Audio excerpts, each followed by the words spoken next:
ಈ ಊರಿನ ಪದ್ಧತಿ ಬಗ್ಗೆ ಸಂಪ್ರದಾಯದ ಬಗ್ಗೆ ನಾನು ಮಾತಾಡ್ತಿಲ್ಲ. ನಮ್ಗಾಗಿರೋ ಅನ್ಯಾಯಕ್ಕೆ ಏನ್ ಮಾಡ್ಬೇಕು ಅಂತ ದೊಡ್ಡವ್ರು ಹೇಳಿದ್ದಾರೆ, ಅದನ್ನ ಒಪ್ಕೊಳ್ಳಿ ಅಷ್ಟೇ.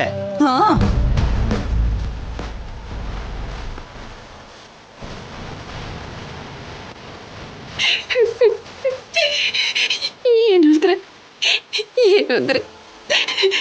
ನನ್ನನ್ನು ಕ್ಷಮಿಸ್ಬಿಡಿ, ನನ್ನನ್ನು ಕ್ಷಮಿಸ್ಬಿಡಿ.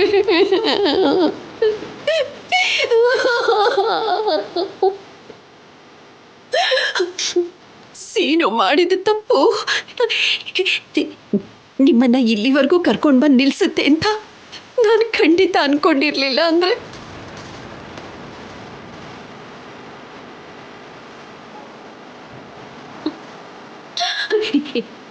ನೋಡಿ, ತಪ್ಪು ಮಾಡಿದ್ದು ನಾನಲ್ವಾ? ಶಿಕ್ಷೆ ಏನಿದ್ರು ನನಗೆ ಆಗ್ಬೇಕು, ನನಗೆ ಆಗ್ಬೇಕು. ರಾಜಾರಾಮ್ ಅವರೇ, ನೀವೇ ಹೇಳಿ, ನಿಮ್ಮ ಮರ್ಯಾದೆಗೋಸ್ಕರ ಊರಿನ ಕಟ್ಟುಪಾಡುಗಳನ್ನ ಬದಲಾಯಿಸಿ ಅಂತೀರಾ? ಯಾರು ಎಷ್ಟೇ ಹೇಳಿದ್ರು ಊರಿನ ಕಟ್ಟುಪಾಡುಗಳು ಬದಲಾಗೋದಕ್ಕೆ ಅವಕಾಶ ಇಲ್ಲ. ನೀವು ಶಿಕ್ಷೆನ ಮುಂದುವರಿಸಿ.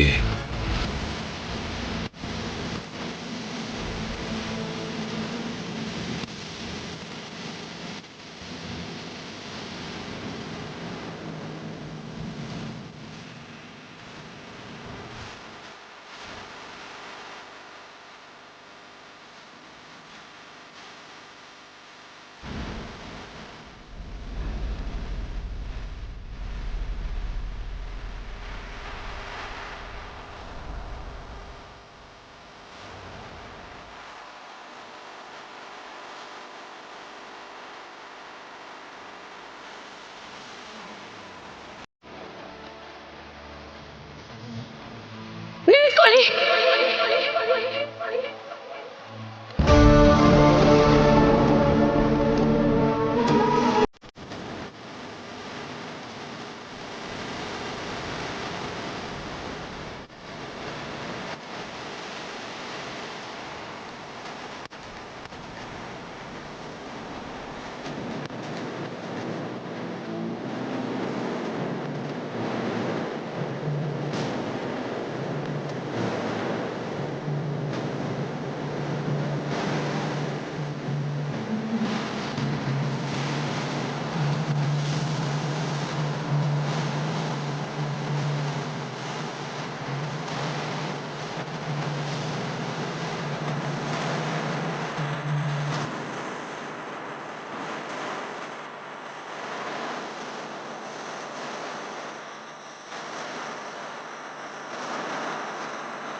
ದೊಡ್ಡಮ್ಮ, ನನ್ನ ಕ್ಷಮಿಸು.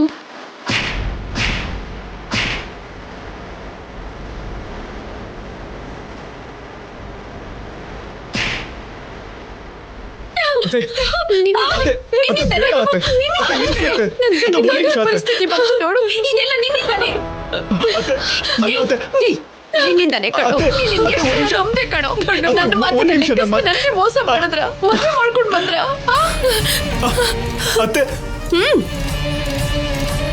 ನೀನ್ ನನಗೆ ಮಾತು ಕೊಟ್ಟಿದ್ದೆ ಅಲ್ವಾ? ನನ್ನೆದುರಿಗೆ ಒಳ್ಳೆಯವಳ ಹಾಗೆ ನಾಟಕ ಮಾಡಿ ಎಂಥ ಮೋಸ ಮಾಡ್ಬಿಟ್ಟೆ ನೀನು. ಯಾಕೆ ಹೀಗೆ ಮಾಡ್ದೆ? ಯಾಕೆ ಯಾಕೆ ಮೋಸ ಮಾಡ್ದೆ? ಏ, ಮನೆ ಮರ್ಯಾದೆ ಹೋದ್ರೂ ಪರವಾಗಿಲ್ಲ ಅಂತ ಇಬ್ರು ಮದುವೆ ಮಾಡ್ಕೊಂಡು ಬಂದಿದ್ದೀರಾ. ಯಾಕೆ ಯಾಕೆ ಹೀಗೆಲ್ಲ ಮಾಡ್ದೆ? ಮೋಸ ಮಾಡ್ದೆ. ದೊಡ್ಡಮ್ಮ, ನಾವು ಮದುವೆ ಮಾಡ್ಕೊಳ್ಳಿಲ್ಲ ದೊಡ್ಡಮ್ಮ.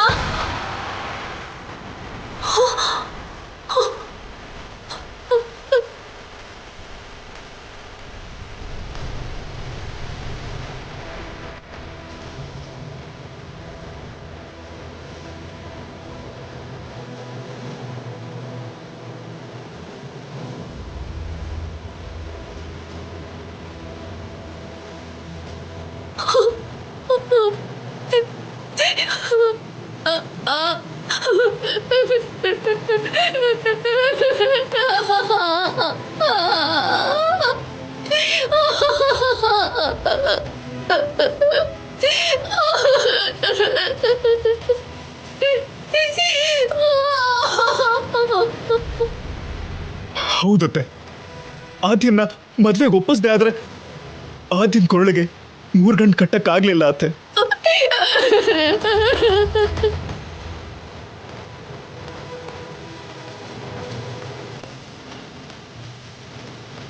ಕೊನೆ ಕ್ಷಣದಲ್ಲಿ ನೀವೆಲ್ಲ ನೆನಪಾಗಿ ಈ ಮದುವೆನೇ ಬೇಡ ಅಂತ ಹೇಳ್ಬಿಟ್ರು.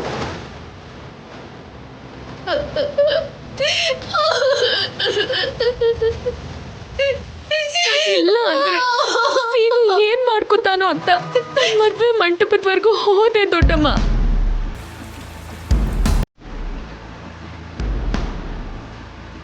ಆದ್ರೆ ನನ್ ಮಮ್ಮ ನೆನ್ಪಾದ್ರು. ಈ ಕುಟುಂಬ ನೆನ್ಪಾಯ್ತು.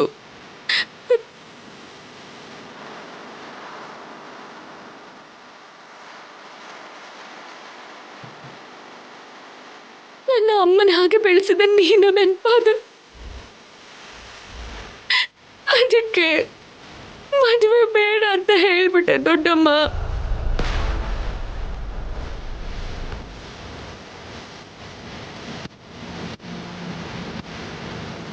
ಸೀನುನ ಪ್ರೀತಿಸ್ದೆ, ಆದ್ರೆ ನಾನು ನಿನ್ನ ಅನುಮತಿ ಇಲ್ದೇನೆ ಮದುವೆ ಮಾಡ್ಕೊಂಡು ನಿನಗೆ ಕೆಟ್ಟ ಹೆಸರು ತರಬೇಕು ಅಂತ ಯಾವತ್ತೂ ಅನ್ಕೊಳ್ಳಿಲ್ಲ ದೊಡ್ಡಮ್ಮ.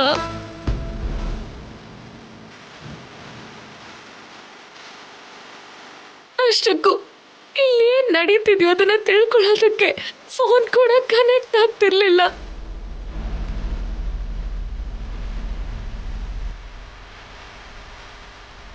ದೊಡ್ಡಮ್ಮ, ನನ್ನ ಕ್ಷಮಿಸ್ಬಿಡಿ. ನಮ್ಮಿಬ್ಬರಿಂದ ಇಂಥ ಅನರ್ಥ ನಡೆಯುತ್ತೆ ಅಂತ ನಾನು ಅನ್ಕೊಳ್ಳಿಲ್ಲ. ನನ್ನ ಕ್ಷಮಿಸು ದೊಡ್ಡಮ್ಮ, ನನ್ನ ಕ್ಷಮಿಸ್ಬಿಡು.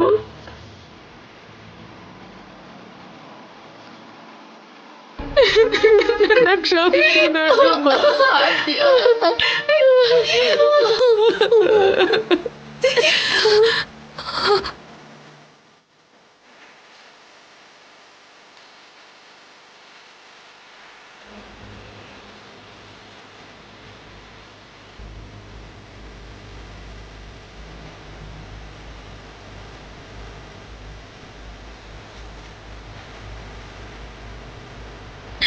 ಸೀನು ನನ್ನ ಮಾತು ಕೇಳದೆ ಹೋದ್ರು. ಈ ಊರಲ್ಲಿ ನಿಮ್ಮ ಮಾತಿಗೆ ಕೊಡೋ ಬೆಲೆನ ಕಡಿಮೆ ಮಾಡಬಾರ್ದು ಅನ್ಕೊಂಡೆ.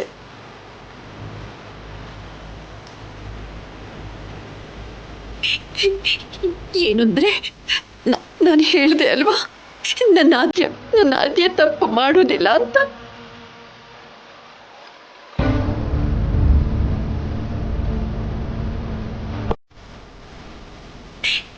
ನನ್ನ ಮಾತನ್ನ ಯಾರೂ ನಂಬಲಿಲ್ಲ. ಇವಳು ನಮ್ಮ ಬಗ್ಗೆ ಯೋಚನೆ ಮಾಡಿದಳ್ರಿ, ನಮ್ಮ ಬಗ್ಗೆ.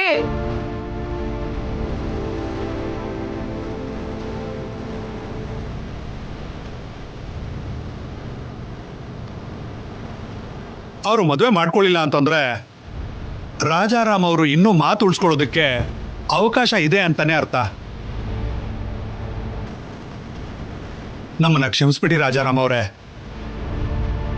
ನಿಜ ಏನು ಅಂತ ತಿಳ್ಕೊಳ್ದೇನೆ ಅವ್ರ ಮಾತನ್ನು ನಂಬಿ ನಿಮ್ಮನ್ನ ಪಂಚಾಯತಿಲಿ ನಿಲ್ಲಿಸೋ ಹಾಗಾಯ್ತು.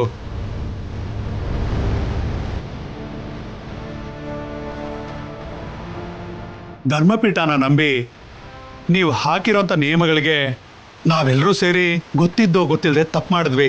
ಈ ಊರಿನವ್ರನ್ನ ಕ್ಷಮಿಸ್ಬಿಡಿ. ಏನಪ್ಪಾ ಪ್ರಭಾಸ್, ಈಗಲಾದ್ರೂ ಅರ್ಥ ಆಯ್ತಾ ರಾಜಾರಾಮು ಎಷ್ಟು ಒಳ್ಳೆಯವರು ಅಂತ? ಈಗ ರಾಜಾರಾಮ್ ಅವರು ತಪ್ಪು ಮಾಡಿಲ್ಲ ಅಂತ ಗೊತ್ತಾಗಿದೆಯಲ್ಲ. ಅವ್ರಿಗಾಗಿರೋ ಅವಮಾನಕ್ಕೆ ನಿಮ್ಗಳಿಗೆ ಶಿಕ್ಷೆ ಆಗ್ಬೇಕು. ಅದೇಗಾಗತ್ತೆ? ಈ ಊರಿನ ಮುಖ್ಯಸ್ಥರು ಅನ್ಕೊಂಡ ಹಾಗೆ ರಾಜಾರಾಮ್ ಅವರಿಂದ ತಪ್ಪು ನಡೆದಿದೆ ಅಂತ ಅನ್ಕೊಂಡ್ವಿ. ಆದ್ರೂ ಚಲಪತಿ ರಾವ್ ಅವರು ನಿಜ ತಿಳ್ಕೊಂಡು ಪಂಚಾಯತಿಗೆ ಬರ್ಬೇಕಿತ್ತು. ಪತ್ರದಲ್ಲೂ ಕೂಡ ಹಾಗೆ ಬರ್ದಿದ್ದಾರೆ. ನಿಜವಾಗ್ಲೂ ಮದುವೆ ಮಾಡ್ಕೊಂಡ್ರೇನೋ ಅನ್ಕೊಂಡ್ವಿ. ಅದನ್ ಬಿಟ್ರೆ ರಾಜಾರಾಮ್ ಅವ್ರನ್ನ ಅವಮಾನ ಮಾಡ್ಬೇಕು ಅಂತಲ್ಲ. ಇನ್ನು ನೋಡ್ತಿದ್ದೀರಲ್ಲೋ, ರಾಜಾರಾಮ್ ಅವ್ರದ್ದು ತಪ್ಪಿಲ್ಲ ಅಂದ್ರು ಶಿಕ್ಷೆನ ಅನುಭವಿಸ್ತೀನಿ ಅಂದ್ರು. ನಾವೆಲ್ಲರೂ ಸೇರಿ ಇವ್ರಿಗೆ ಸರಿಯಾಗಿ ಬುದ್ಧಿ ಕಲಿಸ್ಬೇಕು. ಬಿಡ್ಬೇಡ್ರಿ. ನಿಲ್ಸಿ.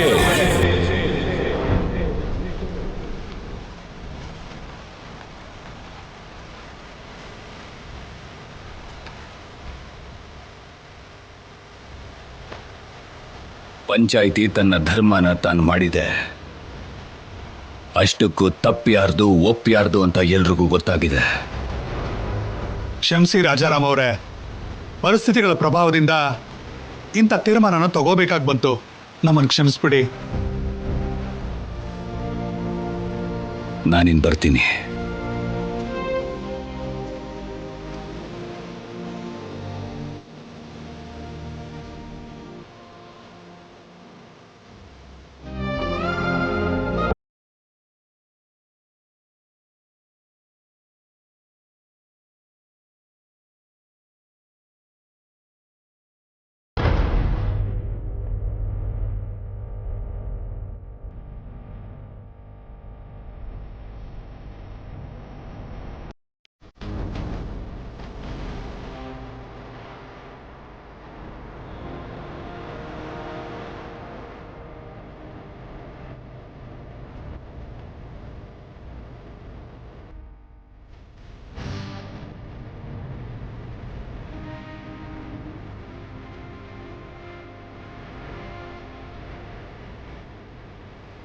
ಮಾವ,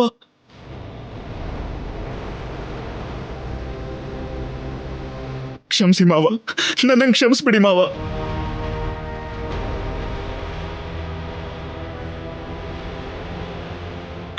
ನಾನು ಮಾಡಿದ ತಪ್ಪೆ ಮಾವ, ದೊಡ್ಡ ತಪ್ಪು ಮಾಡಿಬಿಟ್ಟೆ. ನನ್ನ ಕ್ಷಮಿಸ್ಬಿಡಿ ಮಾವ. ಮಾವ,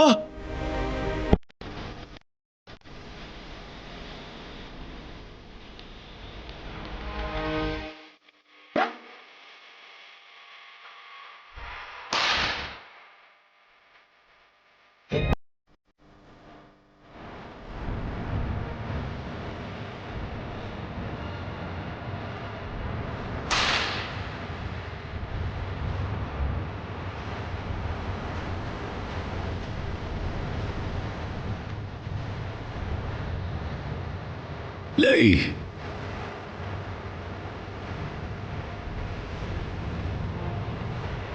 ಇವನು ನನ್ನ ಮರ್ಯಾದೆ ತೆಗಿಬೇಕು ಅಂತ ನೋಡ್ದ. ಇವನನ್ನ ಈ ಮನೆಗೆ ವಾರಸ್ದಾರ ಅನ್ಕೊಂಡಿದ್ದೆ. ನನ್ನ ಪ್ರಾಣನೇ ತೆಗಿಬೇಕು ಅನ್ಕೊಂಡ ಇವನು.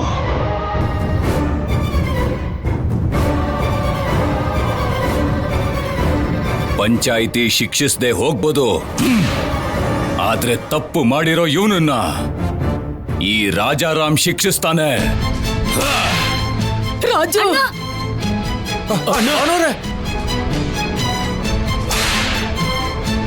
ಬೇಡ ಕಣೋ, ನನ್ ಮಾತ್ ಕೇಳೋ ಅಣ್ಣ. ಬೇಡ ಬೇಡ ಭಾವನವ್ರೆ. ಬೇಡಿ ಅಂದ್ರೆ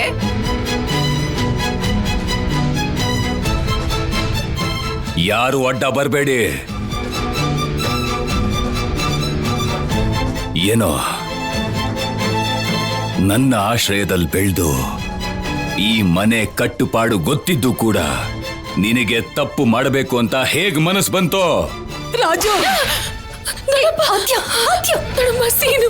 ಲೇ, ನಾನ್ ನಿನ್ನ ನನ್ನ ತಂಗಿ ಮಗನಾಗಿ ಬೆಳೆಸಿಲ್ಲ ಕಣೋ, ನನ್ನ ಹೆತ್ತ ಮಗನಾಗಿ ಬೆಳೆಸಿದ್ದೀನಿ.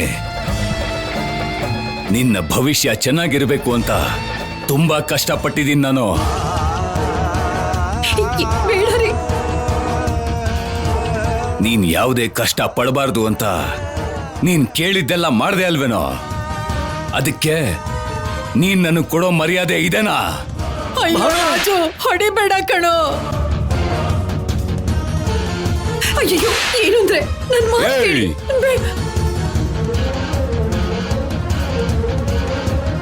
ನಿನಗೆ ನಾನು ಏನ್ ಕಡಿಮೆ ಮಾಡಿದ್ದೆ? ನಿನಗೊಂದು ಮಾತು ಕೇಳಿನೇ ಈ ನಿಶ್ಚಿತಾರ್ಥ ಮಾಡಿದ್ದೆ. ನಿನ್ನ ಅನುಮತಿಯಿಂದಾನೆ ಮದುವೆ ಏರ್ಪಾಡು ಮಾಡಿದೆ. ನಿನ್ ಮನ್ಸಲ್ಲಿ ಇಷ್ಟು ವಿಷ ತುಂಬಿಕೊಂಡು ಹೊರಗಡೆ ತುಂಬಾ ಚೆನ್ನಾಗಿ ನಾಟಕ ಮಾಡ್ದೆ ಕಣೋ. ರಾಜು, ಅಯ್ಯೋ ಬೇಡ ಕಣೋ. ಭಾವನವ್ರೆ, ಬಿಡಿ ಭಾವನವ್ರೆ. ಅಯ್ಯೋ ಬೇಡ ದಯವಿಟ್ಟು ನಿಲ್ಸಿ. ಇದ್ರಲ್ಲಿ ಸೀನು ತಪ್ಪೇನೂ ಇಲ್ಲ. ನಾನೇ ಸೀನುನ ಪ್ರೀತಿಸಿದ್ದು.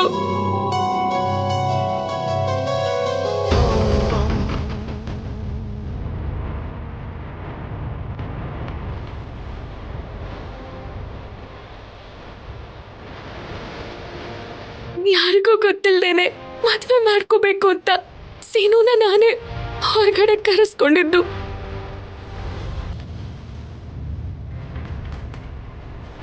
ಬೇಕು ಅಂದ್ರೆ ನನಗೆ ಶಿಕ್ಷೆ ಕೊಡಿ ದೊಡ್ಡಪ್ಪ, ಸೀನುನ ಬಿಟ್ಬಿಡಿ. ಹೌದಾ? ಮತ್ತೆ ಆ ಪತ್ರದಲ್ಲಿ ಸೀನು ನಿನ್ನನ್ ಪ್ರೀತಿಸಿರೋ ಹಾಗೆ ಬರ್ದಿದ್ದ? ನಿನ್ನನ್ ಮದುವೆ ಮಾಡ್ಕೊಳ್ಳೋದಕ್ಕೆ ಮನೆ ಬಿಟ್ಟು ಹೋಗಿರೋ ಹಾಗೆ ಬರ್ದಿದ್ದ?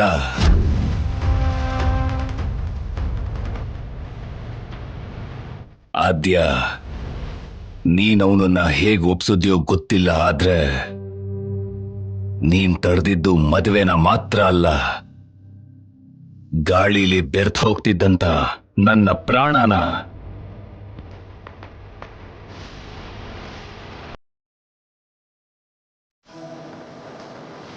ಅಂಥವಳು ನೀನು ಇವನನ್ನ ಸಮರ್ಥಿಸ್ತಾ ಇದೀಯಾ? ಇವನು ಮಾಡಿರೋಂಥ ತಪ್ಪುಗಳನ್ನೆಲ್ಲ ನಿನ್ನ ಮೇಲೆ ಹಾಕೊಂಡು ಎಷ್ಟು ಸಲ ಅಂತ ಇವನನ್ನು ಕಾಪಾಡ್ತೀಯ?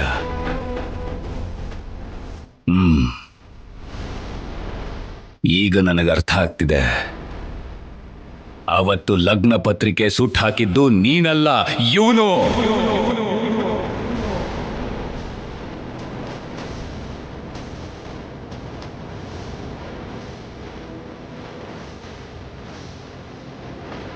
ನೀನು ಸಹಿಸ್ಕೊಂಡಿದ್ದಕ್ಕೆ ಇವನು ಇಲ್ಲಿವರೆಗೂ ಬಂದಿದ್ದಾನೆ.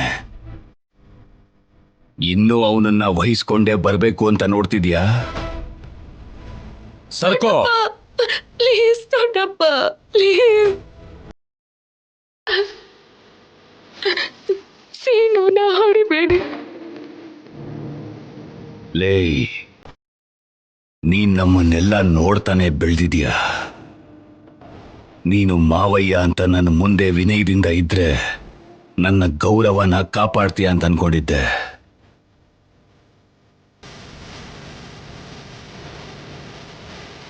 ನೀನ್ ನನ್ನ ಕಟ್ಟುಪಾಡುಗಳಿಗೆ ಪದ್ಧತಿಗಳಿಗೆ ವಾರಸ್ದಾರ ಅನ್ಕೊಂಡಿದ್ದೆ. ನಿನ್ನಲ್ಲಿ ಯಾವ ಒಳ್ಳೆ ಲಕ್ಷಣನೂ ಇಲ್ಲ ಅಂತ ನನಗೀಗ ಅರ್ಥ ಆಗ್ತಿದೆ ಕಣೋ. ಈ ಮನೆಯಲ್ಲಿರೋರು ಯಾರು ಯಾವತ್ತೂ ಇಂಥ ಸಮಸ್ಯೆನ ತಂದ್ಕೊಂಡಿರ್ಲಿಲ್ಲ. ಕೊನೆಗೆ ಆದ್ಯ ಕೂಡ ನನ್ನ ಬಗ್ಗೆ ಯೋಚಿಸಿದ್ಲು. ಆದ್ರೆ ನೀನು ಮಾತ್ರ ಈ ಮನೆ ಮರ್ಯಾದೆ ಬಗ್ಗೆ ಯೋಚಿಸ್ಲೇ ಇಲ್ಲ. ಅಮೆರಿಕಾದಿಂದ ಬಂದ ಇವಳೇ ಅರ್ಥ ಮಾಡ್ಕೊಂಡಿದ್ದಾಳು. ಆದ್ರೆ ಈ ಕೈಯಾರೆ ಬೆಳೆದಿರೋ ನೀನ್ ಅರ್ಥ ಮಾಡ್ಕೊಳ್ಳಿಲ್ವಲ್ಲೋ.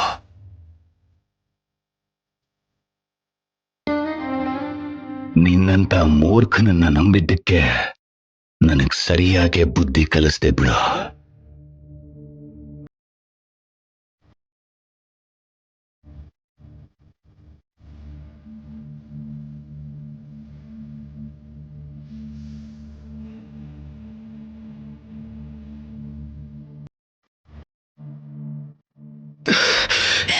ಸೀನು, ಸೀನು, ಸೀನು, ಬರೋ ಹೋಗೋಣ ಬಾ.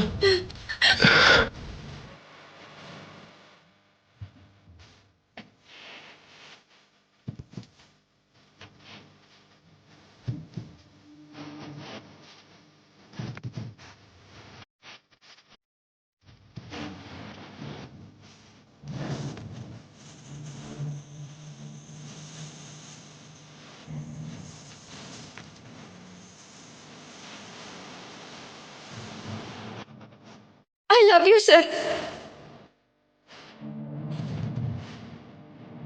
ನೀವೇ ನನ್ನ ಗಂಡ ಆಗ್ಬೇಕು ಅಂತ ಆಸೆ ಪಡ್ತಾ ಇದ್ದೀನಿ ಸರ್. ನೀವು ನನ್ನ ಜೊತೆಲಿ ಇಲ್ಲದೆ ಹೋದ್ರೆ ನನ್ಗೇನೇ ಸಾಧನೆ ಮಾಡಿದ್ರು ನನಗೆ ಸಮಾಧಾನ ಇರಲ್ಲ ಸರ್.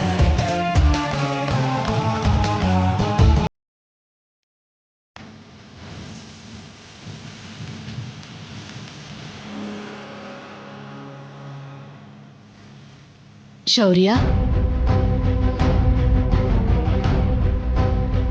ನಿಂತ್ಕೋಪ.